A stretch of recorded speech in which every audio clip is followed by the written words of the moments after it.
Hello, everyone. Welcome to the CommerceNext Cyber Week holiday recap and look forward to 2023 webinar. I'm Scott Silverman. I'm one of the co-founders of CommerceNext. I'm here at the local mall waiting to visit Santa. They said it's going to take about an hour, so I thought I could squeeze this webinar in. Asked everybody to be silent and still. So hopefully everyone will follow those instructions. But really glad to have everyone join us today. In case you're not familiar with CommerceNext, we're a community event series and conference for marketers and DTC brands. I am one of the co-founders along with Veronica Sonsev and Alan Dick. And this is our final webinar of 2022. As always, we'll be taking your questions, so feel free to load those up during the presentations or during the Q&A. And we are really glad to have you either joining live or listening to our replay. So I want to start with a few important thank yous.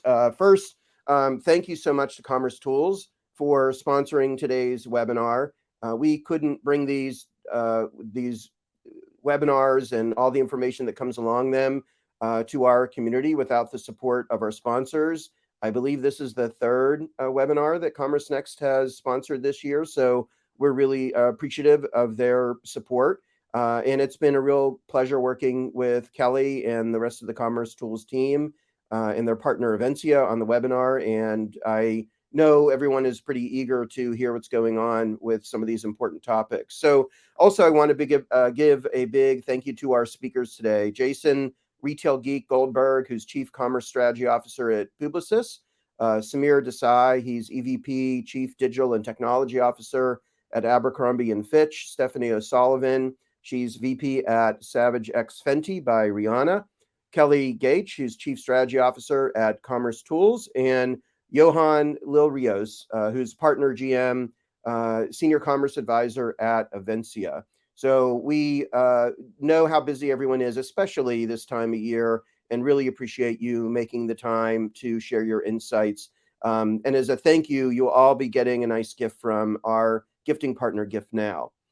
So a couple housekeeping things. So this week, we're continuing with our drive to grow our social, but with a focus on LinkedIn. So the first 5 people to follow CommerceNext on LinkedIn will get a free gift from Gift Now. You can find us on LinkedIn at CommerceNext. And we will be starting our webinars again in 2023, beginning on Wednesday, January 11th, with a session called Driving Loyalty, How to Generate Positive Customer Sentiment in 2023. And that features speakers from 10,000, FGX International, and Yogi, and moderated by fellow co-founder Alan Dick. So to register, we've put a link in the chat, so you can get started adding things to your calendar for next year already. Our newest episode of the Conversations with CommerceNext podcast is an interview with Sabrina Cherubini. She's SVP of Digital at Hanky Panky. She talks about accelerating a heritage brand with a startup mentality. I encourage you to check that out on the commercenext.com or wherever you get your podcasts. And since this webinar is focused on holiday, I want to make sure, if you haven't seen it already, our most recent holiday research report, From Digital Sales Cheers to Consumer Spending Fear. There is you can download that in the handouts, and I'll be going through how to find the handouts in a bit if you don't know where those are yet. But we surveyed around 100 retailers, got their point of view back in September on how they're approaching holiday. So encourage you to take a look at that. And registration's open for CommerceNext, the e-commerce growth show, June 20th and 21st of 2023. Scaled retailers and brands usually qualify for a free or discounted pass. Plus, we're offering a special early registration benefits for the first 100 retailers to sign up. You get a fast pass registration, expedited check-in at the conference, and then the ability to invite a colleague to attend with you. So a 2-for-1 ticket. So we have about 30 more of those. So please make sure you grab one of those before they're gone. If you've missed any kind of content, webinars, sessions from past events. Encourage you to go check out the CommerceNext YouTube channel. There are literally hundreds of sessions on a wide variety of e-commerce, digital marketing topics. A lot of information to learn there. So don't worry about if you missed anything. We are recording this, and we'll make the recording available tomorrow. And just want to show you where a few things are on your webinar console. So up in the upper right, you'll see that's the main panel for chat, Q&A, polls, and handouts. Chat, that's where you can, make a comment about something you've heard, interact with other audience members. But if you want to ask a question, there's a special or separate Q&A where you can put your questions in there on the bottom. We will let everyone see the question, and then people can go and upvote those. So that helps us prioritize the questions that we're going to take during the panel discussion. And then, as I mentioned earlier, we have a number of handouts. Jason's presentation is there. The research that I mentioned from CommerceNext. There's a few white papers there from commercetools that Kelly may mention during the panel discussion. And then if you're listening on the replay, you can collect all that information on the bottom right there. So for today's agenda, we are going to start with a presentation, a Cyber Week recap by Jason Goldberg. We have a couple interesting audience poll questions, be able to see how everyone's feeling about the holiday season so far. And then we'll jump into a panel discussion with Abercrombie and Fitch, Savage X, Fenty, commercetools, and Avensia. And that's when we'll be able to take your audience Q&A. So Jason, I want to bring him up. He is a good friend of CommerceNext. He is industry leader working on commerce strategy at Publicis. He's also half of the team of the Jason and Scott podcast, which is an amazing podcast, and I encourage you to take a look at that. He's just a fountain of knowledge about retail and e-commerce trends. This is the third year that he's done this type of Cyber Week recap for us, so we really appreciate that. So Jason, welcome. Glad to have you with us today. Oh my gosh, Scott, so good to see you again, and happy holiday 2022, everyone. Well, as Scott already alluded, we're going to talk about the Thanksgiving week and what we might have to look forward to for the rest of the holiday season. In the extraordinary, unlikely event that any of you don't get enough of me in the next 20 minutes, as Scott already alluded, I have great news. There's like 300 more hours of me on the interweb. So a much smarter friend of mine, Scott Wingo, and I started a podcast on a lark like 5 years ago. And it's accidentally become quite popular. So, many of the panelists on today's events have been guests. And we talk about these kinds of shopper marketing and digital shopper issues every week on the podcast. So there's an hour deep dive on holiday up there right now. So talking about holiday this year is particularly tricky because in many ways, we have moved beyond the COVID economy, which is great news. But we're still comping against all these weird abnormalities that we lived through in COVID. So in order to really give you an accurate picture of what holiday has looked like and what it might continue to look like, I sort of have to go back and do a little bit of refresher to remind everyone where we came from. And I somewhat hate doing this because I'm always worried I'm going to give people post-traumatic stress because we have lived through a lot in the last 3 years. So, just as a reminder, you started, we got through holiday 2000 in early March of 2020. The World Health Organization issued an alert that there was this global pandemic. And, we all ignored it. And then a week later, the NBA canceled its season.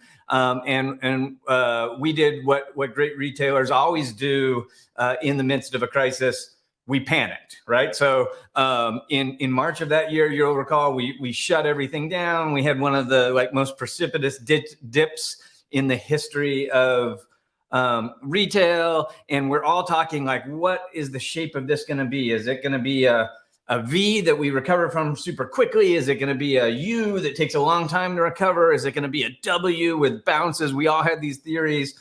But a month later, we mailed $2 trillion in economic stimulus to every man, woman, and child in the United States. And so now we're all locked in our house. We're not able to travel. We're not able to go to restaurants. And we have extra money burning a hole in our pocket. So we all did exactly what you'd expect. We jumped onto the darn bastards at Amazon and we started ordering stuff, right? Unfortunately, at the beginning of that panic, we laid off half the Teamsters, half the dock workers in the United States of America. We sent them home, didn't tell them when they'd be coming back. We canceled all our orders for goods in China, and we buckled down for a potential huge economic disruption. So we cut off the supply of goods, but we started having all this demand. So every retailer is getting on the phone, they're placing orders. We're putting stuff on boats, unscheduled boats. We get 160 big freighters gumming up the Long Beach ports. We don't have enough people to unload them. We don't have enough trucks to move them. All of that supply chain disruption, you remember. And in the midst of that, we kept pouring gas on the problem. We hit 2 more rounds of economic stimulus, so we kept goosing the spending. And eventually what we had is a constrained supply of goods because we were having trouble getting goods in the store, and we had high demand for voluntary spending. And as we all learned in Economics 101, when you have a low supply and a high demand, you get inflation. So we started having inflation kick in. Then we had the vaccine come out. We all got COVID fatigue. We all started trying to act like COVID was over, even though it wasn't really. And we started traveling a bit again. We started going back to restaurants. Omicron came out right at the tail end of that holiday. We didn't know whether we should overreact to that or not again. And, then throw in a war in Europe, creating huge disruption in the supply chain. And that is the last 3 years that we've all lived through. So you go, well, how did retail net out in the midst of all that, right? Like, what was 2021 retail like compared to 2020? And for those of you that don't know, last year, which is the last year we have full data for, we sold $6.6 trillion of stuff through retailers. So that was 18% higher than the year before. It was 22% higher than the pre-COVID year of 2019. And so when I say, hey, retail grew 22% over 2 years, people go, Jason, is that good? And the answer is, it's freaking amazing. Like, this is a chart of the last 30 years of what 2-year growth looks like. And the blue line is what 2021 was. So it's 22%. And you can see the average for a 2-year period is in that 10, 11% range. So 2021 was the best year in the history of retail for most of our careers. Now, despite the fact that it was so good, it wasn't necessarily even for everyone. Some categories did really well. Some categories struggled more. But obviously, we're most interested at this point in how sales have gone this year. So this year from the U.S. Department of Commerce, we have data from January through October. And how are things going? Well, so far this year, we've sold $5.8 trillion worth of stuff. That's up 8.9% versus last year, which, again, reminder, last year was the best year ever. And it's up 32% since before the pandemic. So we came up with this kind of cool visualization to remind everyone how this all played out. The gray line was 2019 sales. That's what a normal year of retail sales look like. That's the shape it takes. This is not adjusted for holiday, so that's why you see a big spike at the end of the year. The gold line was the pandemic. You see sales dip in March, April, and rebound quite significantly, and then be up for most of 2020, a little bit over 2019. And then we have that amazing year of 2021, and you see the huge gap between 21 and 20. At the end of 21, I was advising all my clients to retire because nobody should want to comp against that blue line. But so far this year, we've actually been able to comp pretty successfully against that blue line. So you look at that magenta line, and so far this year, we haven't grown as fast as we did last year, but we've grown quite healthily every month. So all good news. But again, this is an industry average for all of retail. And as a mentor once told me, on average, Nepal is flat. There are just as many feet of elevation as there are decline. And so if you just look at the average, you'll miss the giant mountain Everest in the middle of Nepal. So if we break down those sales by category, you see that 37% growth since 2019 is that blue line in the middle. And you look, the things that did better than that are things like cars, restaurants, gas stations. The things that didn't do quite as well as that are the things most of us on this call might traditionally think of retailers. So there were categories that did close to that industry average, like grocery and apparel, office products. And then there were categories that performed really poorly versus that industry average, like sporting goods, furniture, and most poorly of all, consumer electronics. And so, of course, whenever I talk about this, everyone goes, yeah, Jason, but there's this thing called inflation and it's skewing all those numbers. And a bunch of that amazing growth you're talking about is because of inflation. And that's sort of true. Inflation is high right now. Again, on average, across all product categories, the CPIU, 7.7% last month. And if you think back before the pandemic, it was running about 2.3%. So my pandemic hobby is I learned to do math. And I took those sales data I just showed you, which is the blue line, and I adjusted it every month for the CPIU inflation, which is the gold line. And what it turns out is that if you look for the first half of the pandemic, the blue line and the gold line almost perfectly overlap, which means there was very little incremental inflation over what we would ordinarily expect to see. But starting around Jan 21, we started to see a gap open up. And by March of 2021, we saw this significant gap open up between actual sales and inflation adjusted in sales. And so, again, if you look at this year, I said, hey, sales are up 8.9%. Well, if we take inflation out of that number, sales are only up 0.6%. So almost all the sales growth this year has been a result of inflation. But if we take that 32% growth over 3 years, only about half of it is a result of inflation, right? So not a lot of inflation in the first half, a lot of inflation in the second half. Of course, those of us on this call are most interested in the sales that happen via e-commerce. So again, the U.S. Department of Commerce gives us better quarterly data for e-commerce. So for the last 3 quarters, we've sold $735 billion. If we add up the last 4 quarters, we passed $1 trillion in sales for the first time ever. So with the broadest definition of retail, that means e-commerce is about 14% of sales, means it grew 8% from last year. And if you look at history and you say, how fast does retail grow? How fast does e-commerce grow? On average, retail grows 3 to 4% a year. E-commerce was growing 15 to 12% a year, right? And so then if we zoom in on the inflation time, of course, when the pandemic first kicked in, brick and mortar sales went way down and we had this huge spike in e-commerce, which is that gray line you see in Q2 2020. And then we had something that has never happened before in the history of e-commerce. We actually had a set of quarters where e-commerce was growing slower than brick and mortar, right? So again, pandemic fatigue set in. We all got vaccinated. A bunch of people rushed out to a store for the first time in a long time with a bunch of economic stimulus in their pocket and a bunch of pent up demand to go shopping. And so that gold line had this really nice spike as people returned to stores and people were shopping online less as a result. And so we had this sort of weird inversion. And if you look 2 quarters ago, we sort of tied, and then this last quarter, e-commerce started growing faster than retail again. So the reason I'm telling you this story is because there's kind of a misnomer out there in the marketplace. If you watched an earnings call from Shopify or you watched an earnings call from Peloton, they all have this narrative that e-commerce has kind of petered out. We overestimated the impact that the pandemic would have on e-commerce, and the e-commerce has kind of regressed to the mean. And so they all show this graph. And they say, hey, the blue line is what actually happened. And the gold line is what we would have predicted would have happened before the pandemic. And see, they're almost the same, right? And what this is a graph of is what percentage of retail sales are e-commerce.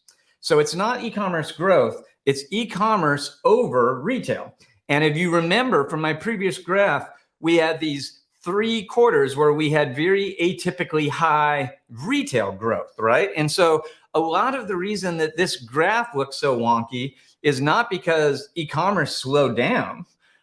It's because brick and mortar temporarily sped up. And so if we say, well, ratio isn't the right way to look at this, let's just look at pure e-commerce sales, it tells a very different story, right? You can see actual e-commerce is way higher than what we would have projected.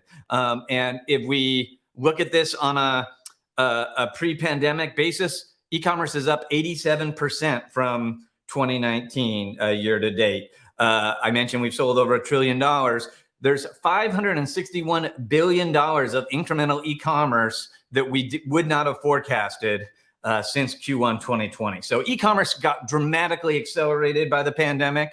In many cases, that acceleration has maintained and still exists today. In a few cases, it's partly regressed, but it's certainly a false narrative to say like, oh my gosh, we've seen the end of big e-commerce growth. So that is kind of setting the table, laying the groundwork. Now we can talk about holiday and we have something to compare it to, all right? So if any of you read the trade press or even the popular media on Cyber Monday or Tuesday, the day after Cyber Monday, you would be pretty encouraged. We saw a lot of great articles that kind of implied this might have been the best Thanksgiving week ever, right?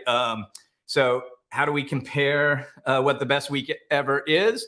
Well, holiday, I graphed November through January sales, so you get kind of an idea. Again, the average growth rate tends to be about 4% one holiday to the next. Last year, we had this huge growth of 12%. So again, following the 2021 theme, 2021 was an amazing holiday year. So then the weekend happens this year and we get all these amazing articles. We hit a record for online sales. NRF says 196 million people, more people than ever before, went shopping. And there are all these great stories. But unfortunately, a lot of these great stories are based on vanity metrics. Is anyone impressed that more people went shopping this year than last year? Would it surprise anyone to know there are more people this year than there are last year, right? Again, e-commerce ordinarily grows 12%. So the fact that we set a record in e-commerce this year over last year is not particularly impressive. And especially if you remember what I just told you, last year was this anomaly where e-commerce was growing slower than retail. So we actually, when we compare e-commerce comps to last year, we're comparing against a soft comp. When we compare retail sales to last year, we're comparing against a very strong comp. And so I've kind of tried to aggregate some of the data sources that are out there. The best data sources we won't have for a little while, right? Like there's a lot of receipt data that's 30 days in arrears. The US Department of Commerce data for November won't come out till mid-December. So we don't have the best data. But one of my favorite sources of brick and mortar data is IRI NPD, right? Like they're getting actual POS data that they aggregate, take the PII out of, and report from a bunch of the big brick and mortar retailers. And they said for the whole holiday week, Monday through Monday, that retail sales were down 5%. Now, another source we see a lot quoted in the press is MasterCard Spending Pulse. This is anonymized data that use MasterCard to shop. And they did not agree. They said e-commerce was up 12.5% and brick and mortar was up 10.9%. This is the point in the show when I have to tell you that I personally have lost confidence in the MasterCard data set. Like that they tend to be an outlier every year. And when we finally get the really reliable data from later in the year, it doesn't tend to correlate particularly well with this MasterCard data for whatever reason. So if we look at other sources, Adobe gets a great view into e-commerce, not really a very comprehensive view into brick and mortar. They said, based on the way they count and their definition of retail, that e-commerce was up 4%. They actually said that was encouraging because they were only predicting it would go up 2%. But again, that's up 4% from a pretty soft comp. So if that's true, I would argue that would be a little disappointing. Salesforce said we're up 9%, which is kind of the average of what we would expect, right? Like that's normally what we expected. And so if you're up an average year against a soft comp, again, maybe that's nothing to write home about. A lot of people like to quote the Shopify number and say Shopify sold 21% more stuff this year. Their GMV is way up. So retail must be doing great. Again, that's kind of a tricky number because Shopify is not same store sales. We have no idea how many merchants were in last year's number and how many of those merchants are in this year's number. So did Shopify grow because they added 50% more merchants this year, or did they grow because their merchants did much better this year? We just don't have enough data to know. Amazon told us they're hoping to be up about 4% for this holiday. When we look at the third-party estimates, there's kind of a range between 2.3 and 5.8%. So not phenomenal growth by historic standards for e-commerce. And probably disappointing growth for brick and mortar, which again is the bulk of all retail sales. when we look at the traffic data to the stores, same sort of story. Footfalls in U.S. retail across all retail was down 5.5% this week. The Thanksgiving week this year versus last year, it's down 10% from before the pandemic. So we still don't have as many people in the stores as we usually have. This, again, varies a lot by segment. Like the top malls in America actually had really good traffic. Malls in general did not. Stores that sold essentials like groceries had pretty good traffic. Stores that did not sell essentials didn't do as well from a foot traffic standpoint. Another question that comes up again is, hey, was this holiday just impacted because we have a new shape of the holiday? Did holidays start early? Amazon had this second Prime Day, or what they call Prime Early Access Day, in October. Target and Walmart kind of matched it with their own sales. So maybe everyone just spent a bunch of stuff in October, and that's why November sales don't look amazing. Well, the evidence is not really that those October sales worked particularly well. Like there were some meaningful sales on those sales days for sure. But when we look at sales for all of October, again, normal retail growth, one October over the next, is about 5%. For the last 5 years, normal retail growth would have been 7.1%. And this year's retail growth in October was 7.1%. So our growth this October from last year is exactly the same as we would have expected the last 5 years. When we look at last year's growth, it was way better than that, right? Again, last year being this amazing year. So you talk to most big retailers and you say, hey, did all those sales work? They would generally say no, that we did not dramatically pull demand in and therefore have to restate our forecast for November and December. Another big question is, what role is supply chain having in all of this? Like, did we not sell as much stuff because we just don't have as much stuff, right? And the supply chain story is complicated this year. There's some good news and bad news. The good news, freight costs are way down. The cost to move a 40-foot container from China to the West Coast of the United States is now less than it was in 2019. So, normally you pay $1,500, $2,000 to move that container. At the peak of the pandemic, people paid $25,000 to move a container. And now we're back in that $1,400 range. So that's great news. And there's not a huge backlog at the ports. And we didn't have a big Teamster threat this year that they would go on strike, which often happens. And we averted the rail strike, which would have been a disaster for a lot of this kind of post-holiday weekend inventory. So some good news on the supply chain.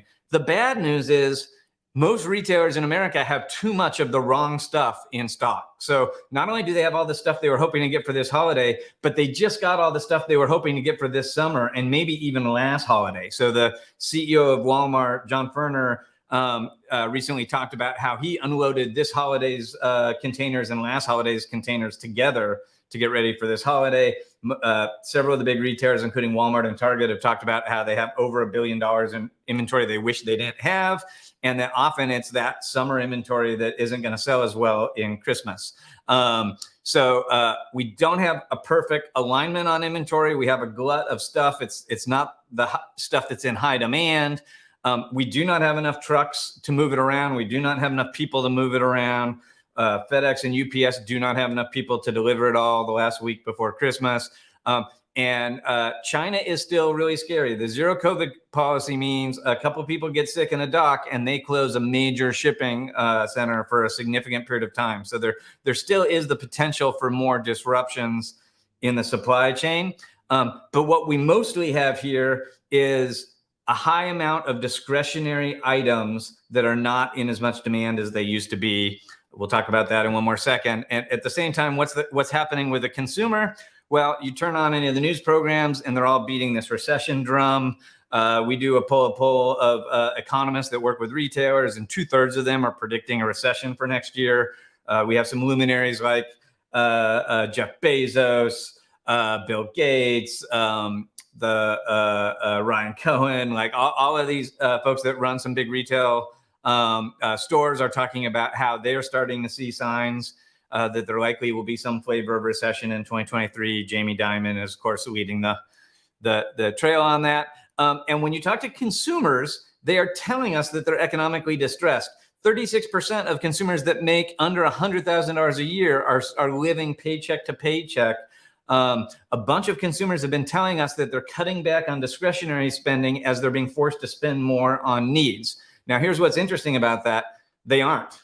Like when we look at the data, those discretionary items have still been selling pretty well the last few months. So we have a gap between what consumers say they're doing and what they're doing.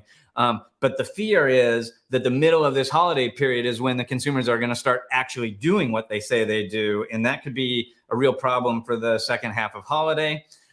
So what happens when consumers are cutting back on discretionary purchases and retailers have too many discretionary purchases in inventory? You see enormous discounting. So this is shaping up to be the biggest discounting season ever. If you look at the Salesforce data and the Adobe data, they both saw in all the main holiday categories the highest level of discount ever. So you talk a lot about inflation for holiday, but the net cost of goods for most holiday purchases is actually deflation. TVs were cheaper going into this holiday than they were before, and then they're on discount. There are huge discounts on apparel. There are huge discounts on even toys, which is a high demand category. So you add all that up, and retailers are uneasy about their revenue for next year, right?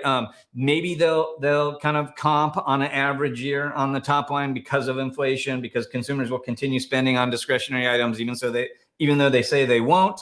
But retailers are really worried about profit because they're having to discount the goods way more than ever before. There's a lot of evidence that we're going to have the highest returns on record.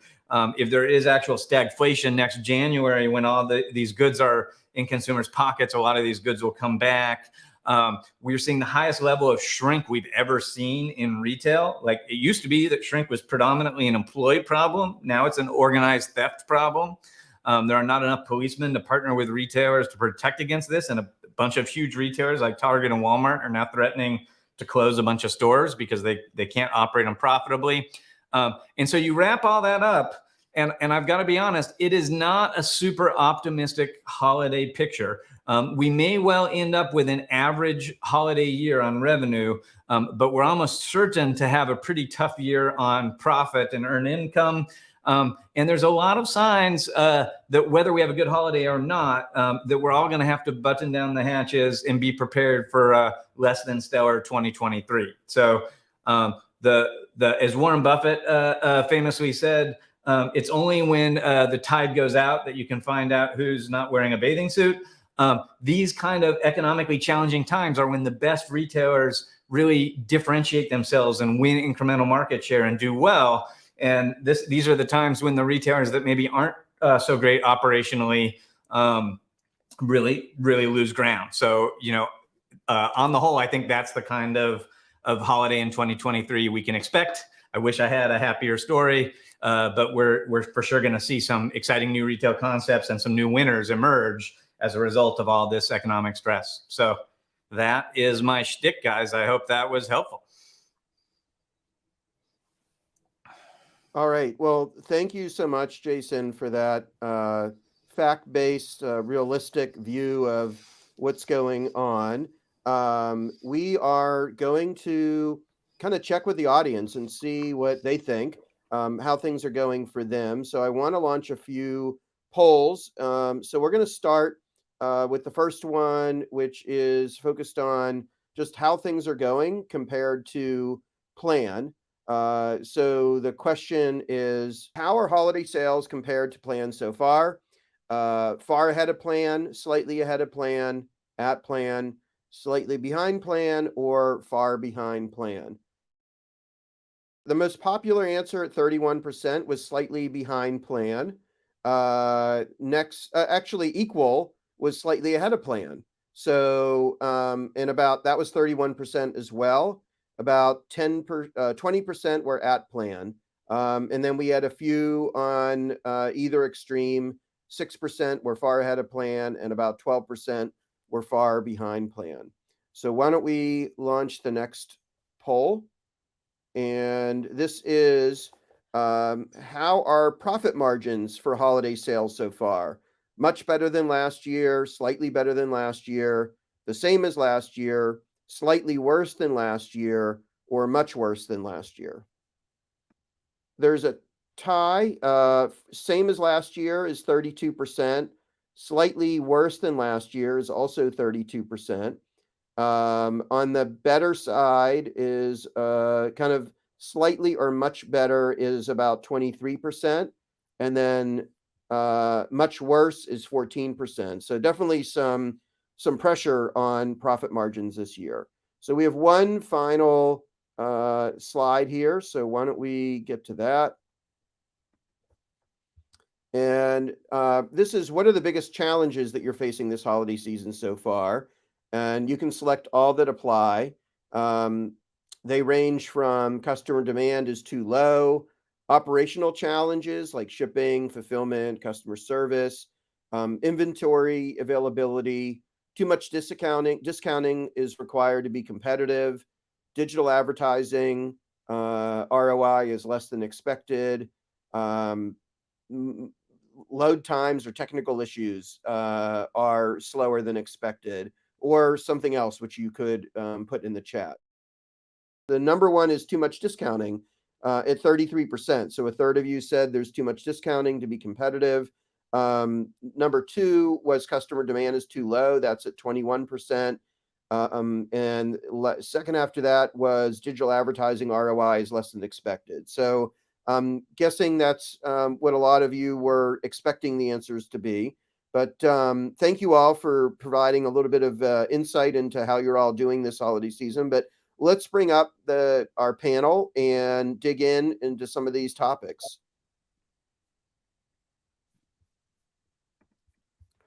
All right. Thank you. So we have Johan, Kelly, Steph, and Samir. Thank you for joining us. So I want to have each of you kind of quickly introduce yourselves and then offer one interesting trend that you're seeing so far this holiday season. So Samir, can we start with you? Yeah, happy to. So Samir Desai, I'm the Chief Digital and Technology Officer with Abercrombie and Fitch. In my role, I oversee our technology team, our product and user experience teams, and our data and analytics teams. So from a trend perspective, I guess one trend that we've observed more so in our Abercrombie brand versus our Hollister brand was this kind of concept of self-gifting to be more pronounced this year than prior years. And so as our store teams and associates were talking to customers, more and more we were seeing our customer buying for themselves and really kind of waiting for that opportunity to get the right price point, the right discount, and kind of gifting for themselves. So that was, I thought, one interesting nugget to share. Great. Stefani O'Sullivan, welcome. Thank you. Hi, everyone. I'm Steph O'Sullivan. I'm the Vice President of Growth at Savage X Fenty. I have been in fashion retail for over a decade and in a variety of marketing capacities. An interesting trend I've noticed this year that I think has carried into December is that people are definitely shopping less frequently and they're buying a bit less, but they're spending a bit more, which changes our kind of overall unit economics, I guess, a bit across the board. And that's been a consistent trend I've seen over the last probably 6 months or so. Great. And Kelly from commercetools. Hello, everyone. I'm Kelly Goetsch. I'm Chief Strategy Officer. Was a CPO of commercetools for 6 years, also co-founder and chairman of the Mock Alliance. And a trend I'm seeing is that folks are treating Black Friday, Cyber Monday like any other day in terms of tech. We used to have these big war rooms and everybody would huddle up and order pizzas late into the night and do code freezes a month before, and it was a really big deal. And now I think if you're doing this right, it should just be another day and everything should auto scale. So certainly some precautions are being taken, but from a tech standpoint, it's not nearly the event it used to be. All right. And finally, Johan from Avensia. Introduce yourself and one interesting trend you're seeing so far. Sure. Hi, Johan. I'm a digital senior advisor at Avensia. We help online businesses with strategy, technology, and optimization. Regarding trends, we're usually pulled in way before holidays to ensure that systems are up to par, which was coming. And what we see is, and seen for a while, is a great shift towards investing more in a different level of experimentation. where you be able to go beyond the scary holiday code freeze and be able to adapt even under the most busiest of holidays. Segmented systems, composable landscapes, and efficient deployment procedures that facilitates quick and nimble experimentation during these holidays as well. All right. Well, I want to kind of dig in a little bit, turning back to Samir on omnichannel, and kind of, I'd be interested to hear your very store-based type of retailer, any new omnichannel programs that launched this year that really came into play for holidays so far. Any interesting consumer behavior related to omnichannel that you're seeing? Yeah, absolutely. So, so one of the big pieces of work that we accomplished this year was a refresh of our overall customer journey map. And so we did that across all of our brands. And the two big brands that we operate are Abercrombie and Fitch, the namesake brand, and Hollister. And so in Hollister, we've got a high school teenage as our customer, as our target customer, who predominantly is shopping in store and going to the mall and really wants that experience with their friends, that physical store experience. But what we were seeing is that most cases, they had a bit of a pain point or a block when it came to payment. And so they had cash in their pocket, but at that age, they don't really have credit cards. And so they're not able to actually complete the purchase, and they're dependent on a parent or somebody else. And so that was kind of a friction point that we set out to solve this year. And after testing a number of different experiences, we ultimately were able to launch this capability that we've patented and trademarked as Share to Pay. And so what Share to Pay allows you to do is pick the right products that you want to buy, and then effectively through the app, share them with somebody else who has purchasing power, typically the parent, and they'd be able to see what those items are, be able to approve or remove anything from the bag if they're not happy with it, and ultimately complete the payment transaction on their end. And that just simplifies that whole journey from finding the product and sharing it with the person who ultimately has the purchasing power, versus before there was a lot of screenshotting and texting and just a lot of friction in being able to complete that type of transaction for that high school teen customer. So still pretty early for us, but we're excited about that launch and that new capability that we've launched. And Johan and Kelly, I know you're all working with a number of omnichannel retailers. Any interesting omnichannel trends that seem to be getting some traction this holiday season that are standing out? I think the biggest is that we actually see real omnichannel, and we'd never really seen that before. And what I mean by that is having a set of APIs at the enterprise level, and then having really any sales channel hit those same APIs, whether it's point of sale, and we're starting to have some big customers use us as the point of sale system, which is great to see, or digital channels of various sorts. But we've talked about omnichannel for decades now, and I think we're finally starting to see the emergence of it out there in the wild. No, I agree, and absolutely. And one word I'm going to use a lot during this session is loyalty, and we see a lot of investments going into loyalty, keeping your customers, especially now, and of course driving customer acquisition as well. But I would say new loyalty strategies, new technology for loyalty, and finding out all the different ways to build loyalty through experience and convenience. It's high on the agenda today. So wanted to talk a little bit about marketing, turn to Steph. We saw in the audience poll that there's some pressure on ROI of digital advertising. I think Savage X Fenty is in a unique position to really be very content oriented, and I'm interested to hear, how has that been working? Is that relieving some of that pressure that other retailers are seeing? Has that been a winner for you, or if it has been a winner, how is it faring so far this holiday season? Yeah, thank you for that. It was, I can't discount it. It's so critical for us to have a really consistent content strategy with enough unique content to carry us through really about 6 weeks through the entire month of November into the first couple of weeks of December. Retailers across the board, we know that have discounted very heavily this year and much earlier than in previous years. And we're very, very promotionally driven in their messaging. And so having other messaging and campaigns to cut through all of that noise was really important. We did a campaign, a pretty big campaign with a rapper and a brand ambassador of ours, Lotto, for Cyber Weekend. We launched an exclusive set with her. We pulsed out special offers through that week and weekend. We just launched another campaign with DJ Khaled and did something similar with a capsule collection there. And so we're really trying to kind of cut through that noise as much as possible through those content and campaign and brand ambassador partnership opportunities. And then also over the next couple of weeks, catch any pre-Christmas shopping demand before all of those shipping cutoffs start. Are you noticing anything different?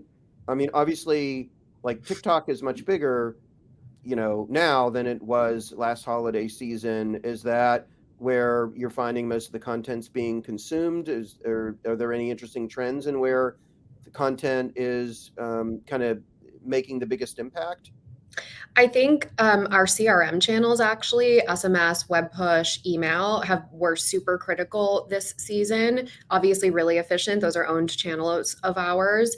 Other than that, TikTok was definitely the biggest growth opportunity for our brand this year, and it's a powerhouse content-wise. And so keeping that engine running is no small feat.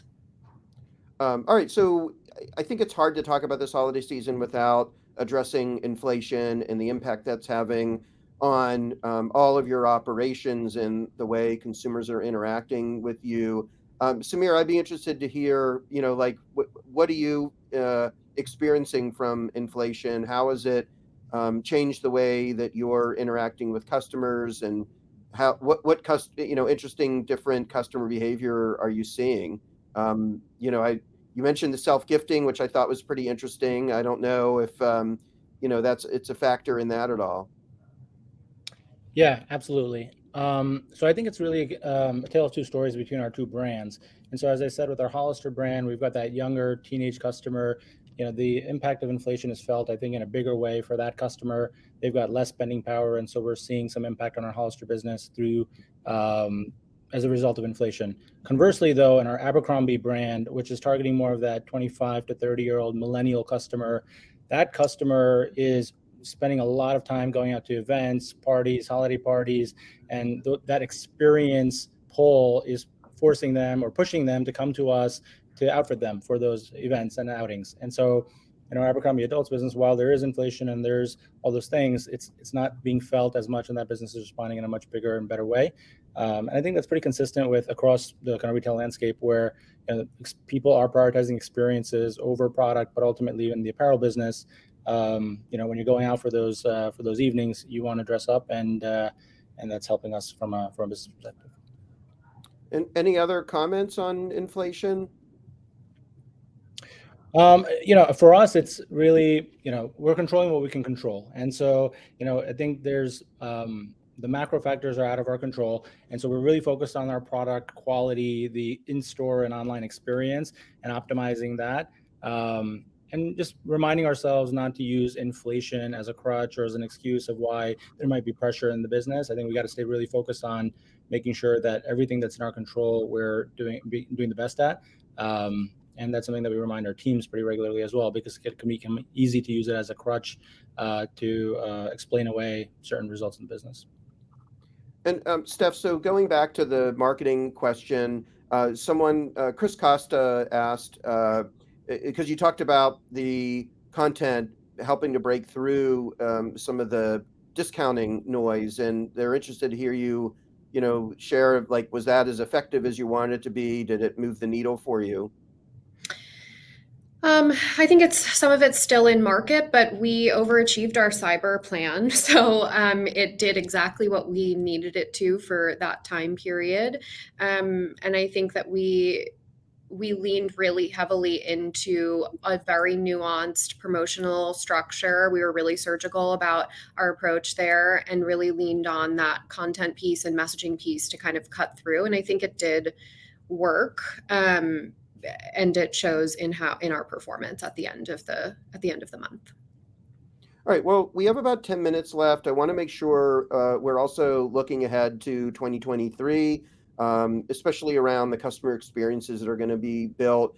I'd like to start with you, Johan, in terms of, of the clients that you're working with. I'm assuming they're already thinking about plans and budgeting.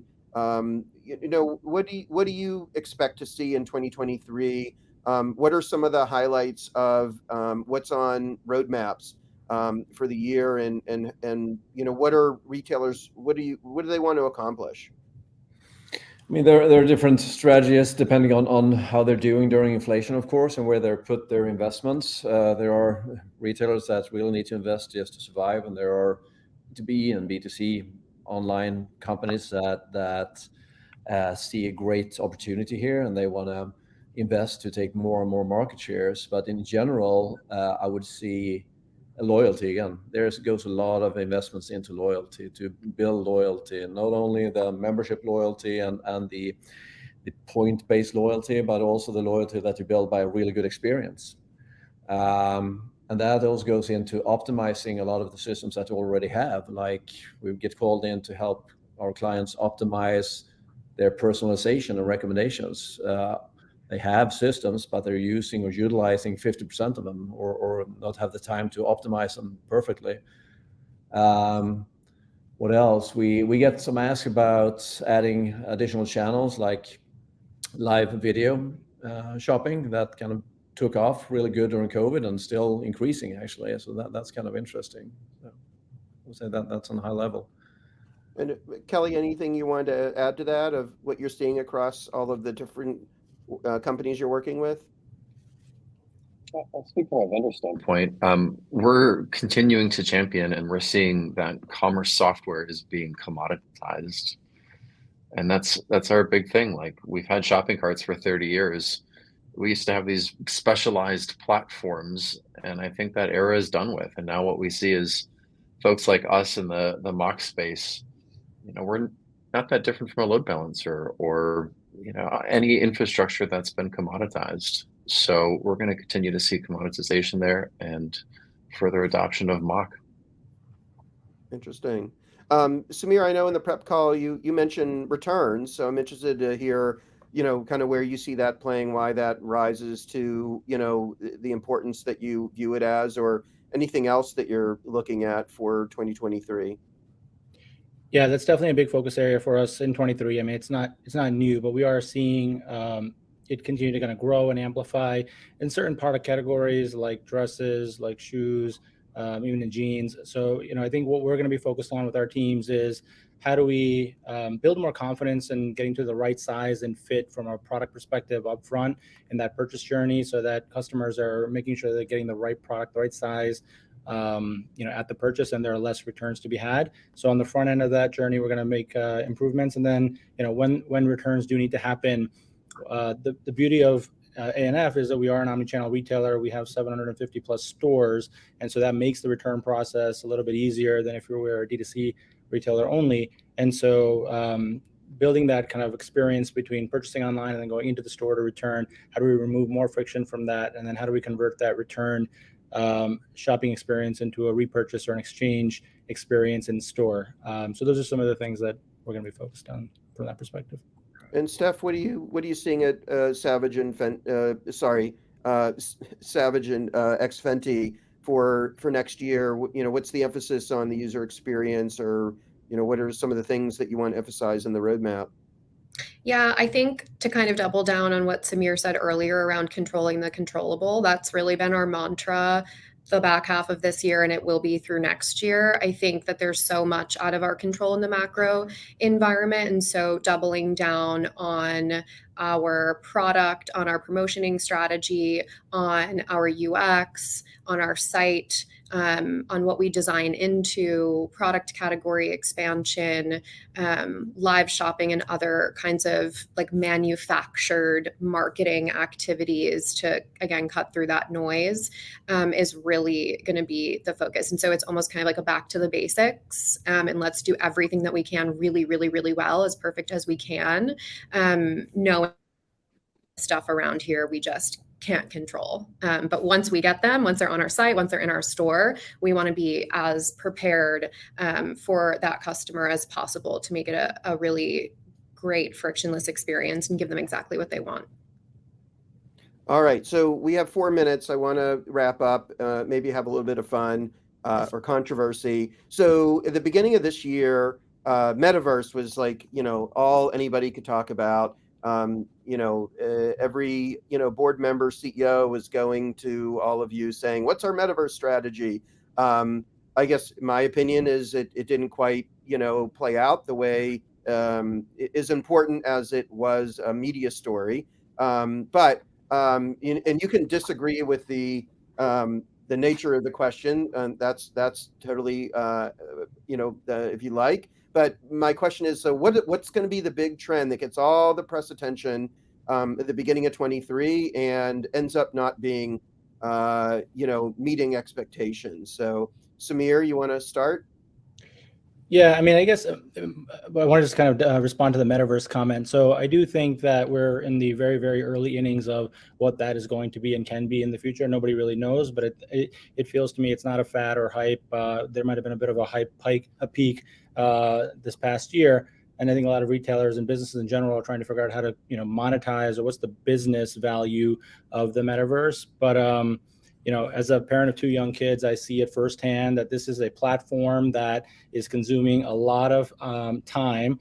And I think I read some stats from Roblox a couple months ago where they said that they had 58 million daily active users on Roblox in 1 month, in the month of September, I think it was, which translated to about 4 billion hours of usage in 1 month. So those are staggering numbers, and clearly that kind of Gen Z consumer is very much engaged in those platforms. It's very game oriented. So I think retail brands have a big opportunity to figure out how to show up in those spaces to grab more attention, create more awareness. And that's probably going to be the play, I think, for the near term. And then ultimately, how do you further monetize that by selling product or creating product in that space in a more meaningful, scalable way? But I just wanted to share some comments on the metaverse from my perspective. All right, Johan, any predictions on what's going to get all the hype in the beginning of the year and not live up to the hope, not live up to the hype? Yeah, I'm sorry not dropping anything super exciting here. And I have to agree with Samir as well in regards to metaverse. I think this is a Generation Alpha and Generation C that's going to grow this into something on a long term. Going into the next year, I would say there's going to be a lot of focus on optimizing what you have and working with what you have and not doing the huge investments. I talk to a lot of retailers when we talk about personalization and they hear new version 2, version 3, personalization 5.0, whatever. They're like, it's personalization. Let's work with what we have and try to optimize that as much as we have. So there's no more than I said initially, maybe more experimentation and more having more nimble and agile systems. That's it. All right, Steph, you're next. What do you think is going to get hyped up in 2023? I'm not convinced it's in 2023, but I think in the next 5 years it'll be like the new Omni. And so I think over the next 5 years, brands, retailers are going to be doubling down on, to Samir's point, how to create that like retail shoppable experience in these environments. I think there's some really niche, interesting leaders and tests that some brands and other companies have done in this space. But I agree that it's sort of an open playing field for test and learn. I don't think anyone's done it perfectly. And it doesn't seem like any one company or brand has a really kind of consistent, well-built, self-sustaining strategy there. I've seen a lot of cool things with like Vayner and some sports integrations that have been done over the last year and a half or so. And so I think that like stackable nature of having a physical piece and a digital piece and your retail stores and your e-com site is going to be ultimately the new omni channel that marketers will have to navigate in the next couple of years. But next year, I don't know. Not convinced on that one. All right, Kelly, we'll give you the final word. I've never been a big fan of virtual reality. I think it's too isolating. And I personally have an Oculus that's sat on the floor of our basement for about 2 years. I think augmented reality is going to be a really big deal. The only concern I have is there just aren't headsets yet, and Apple just delayed their augmented reality headset till the end of next year. But I think that's going to be a really, really big deal, and I think that's going to be a great use case for commerce to be able to look out at the world and buy stuff by looking at it. All right. Well, Samir, Steph, Kelly, Johan, thank you all so much for taking time out of your busy schedules to share your insights. And thank you also to Jason Goldberg for his presentation. It looks like I'm up next in line to go visit Santa. The line moved a little bit, so we need to wrap up the webinar. But thank you all again. Thanks to all of the CommerceNext community that's been dialing into our webinars during all of 2022, and we look forward to seeing you again in 2023 and wish you all the best for the holiday season on the personal and the professional side. Happy holidays, happy new year, and look forward to seeing you all soon. So thank you again. Thank you.